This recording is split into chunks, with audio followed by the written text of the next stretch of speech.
करमचंद भगत के स्मृति में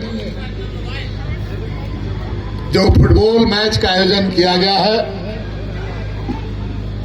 इस अवसर पर उपस्थित हमारे कॉलेज के मित्र और स्वर्गीय करमचंद भगत के सुपुत्र भाई रविंद्र भगत जी और साथ में यहाँ पर उपस्थित स्वर्गीय करमचंद भगत के ही सुपुत्र राम नारायण भगत जी, इस मैच को आयोजन करने वाले आयोजन समिति के सभी तमाम पदाधिकारीगण, भाई शुक्र जी और मंच पर बैठे हुए हमारे सभी इस गांव के और आसपास के 2 मिनट निर्णायक जी, 2 मिनट सभी सम्मानित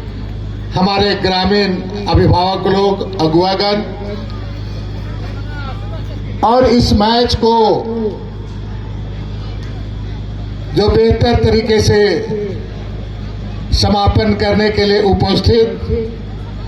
खेल प्रेमी हमारे आसपास के सभी नौजवान साथियों, भाइयों एवं बहनों, बेटे एवं बेटियां, और जो मैच में उपस्थित यहाँ पर जो खिलाड़ीगण मैदान में उतरे हैं, दोनों टीम के खिलाड़ीगण, अंपायर, और हमें पता चला है कि बालिका वर्ग का भी मैच यहाँ हुआ है, उन सभी खिलाड़ी बंधुओं और जितने भी यहाँ पर उपस्थित आसपास के सभी हमारी माताएं एवं बहनें, ये बहुत ही एक गौरव की बात है कि स्वर्गीय करमचंद भगत के स्मृति में ये पहली बार डे नाइट फुटबॉल मैच का आयोजन किया गया है। मैं आयोजक मंडली को उनके आभार व्यक्त करता हूं कि आप एक बेहतर हमारे नौजवानों को एक अपने प्रतिभा को दिखाने का एक मंच प्रदान किए हैं। आप सभी को मालूम है कि यह मैच उस व्यक्ति के नाम से हो रहा है जो नए पीढ़ी को जानने की जरूरत है। जब झारखंड नहीं बना था, बिहार था, उस समय हमारे स्वर्गीय करमचंद भगत जी न केवल इस इलाके के बल्कि पूरे बिहार में एक दिग्गज नेता के रूप में जाने जाते थे और अपने राजनीतिक जीवन में उन्हें कई जिम्मेवारी मिला, कई एक विभाग का मंत्री बनने का अवसर मिला और संजोग से ये हमारे मांडर विधानसभा से निर्वाचित होते थे और शिक्षा मंत्री भी बना था। और जब मैं मंत्री बना तो मुझे भी शिक्षा मंत्री बनने का अवसर मिला। स्वर्गीय करमचंद भगत जी उन नेताओं में से थे जो झारखंड की आवाज को बिहार विधानसभा में बुलंदी से रखते थे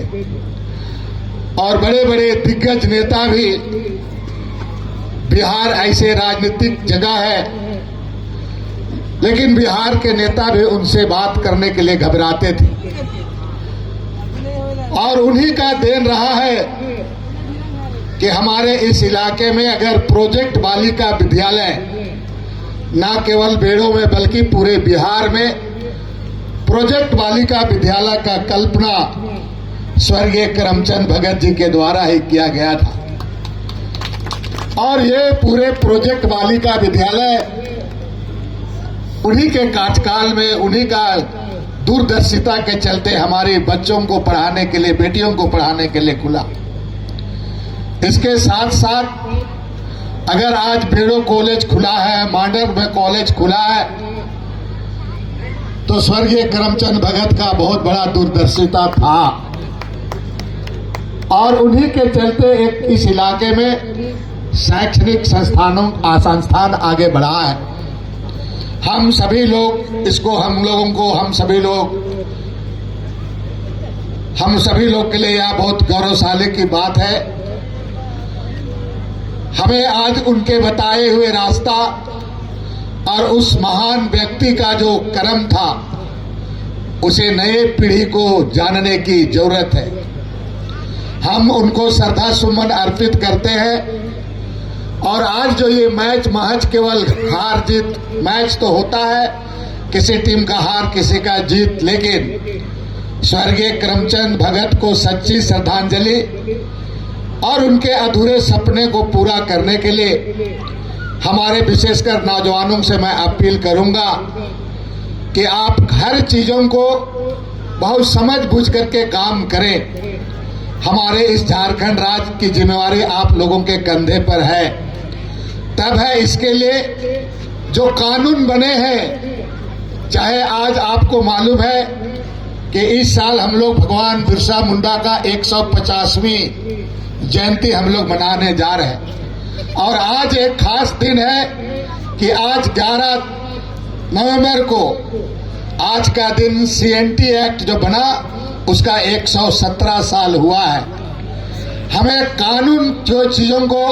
और संवैधानिक पहलुओं को हमको जानना है। आज के दिन में बदलते परिवेश में हम केवल नारों से नहीं लेकिन काम करते हुए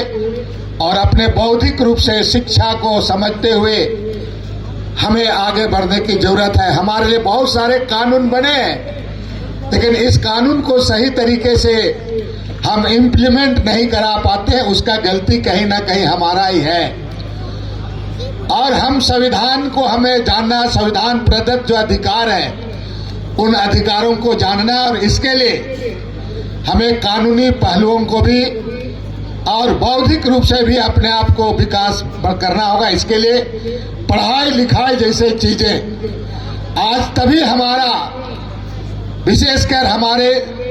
झारखंड का और हम उनके लिए आदिवासी और गरीब गुरुआ का विकास तभी हो सकता है जब हम शैक्षणिक रूप से आगे बढ़े। जो समाज या जो परिवार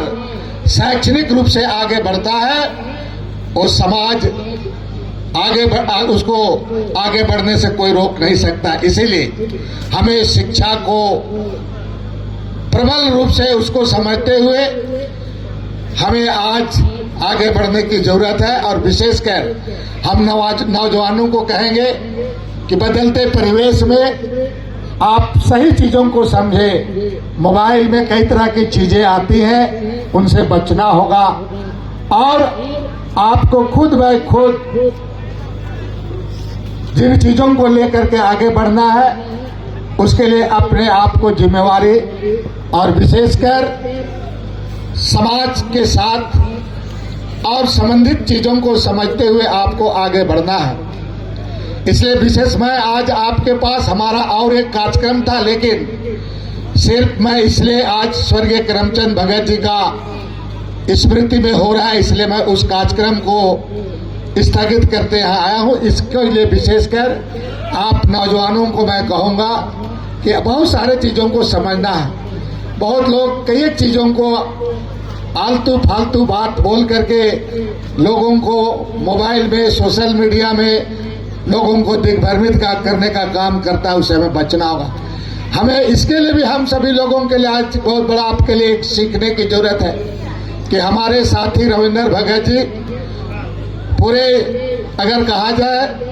और झारखंड और बिहार में जो वाइस चांसलर बने, सबसे कम उम्र में आपका वाइस चांसलर बना, कुलपति बने